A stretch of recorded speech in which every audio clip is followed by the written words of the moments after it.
Hello বন্ধুরা, কথা ধারাবাহিকে চলে এসছে আবারও একটি দুর্দান্ত নতুন পর্ব। কথার হাতে রেচার পর্দাফাঁস। তো হ্যাঁ বন্ধুরা, তোমরা সকলেই জানো কথার ধারাবাহিক নতুন নতুন টিআরপি দিয়ে দর্শকদেরকে আকর্ষিত করে তুলেছে। তো হ্যাঁ বন্ধুরা, সেই নতুন পর্বে তোমরা দেখতে পাবে কথার হাতে রিচার পর্দাফাঁস।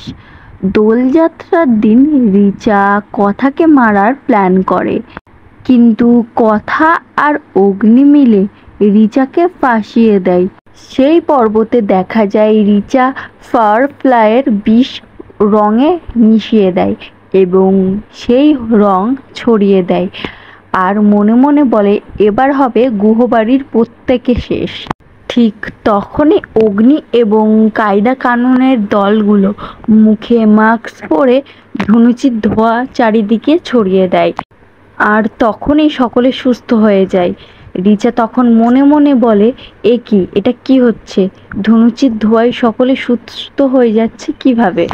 এই রঙের মধ্যে বিষফুল মেশানো ছিল, এটা কিভাবে সম্ভব? আর তখন কথা সামনে এসে বলে, ধুনুচির মধ্যে অ্যান্টিডোট মেশানো আছে, কারোর কোনো ক্ষতি হবে না, তোমার খেলা শেষ রেচা। এই বলে সামনে এসে দাঁড়ায়। তো হ্যাঁ বন্ধুরা, কি হতে চলেছে এরপর এই সম্বন্ধে জানতে হলে আমাদের চ্যানেলে চোখ রাখতে হবে।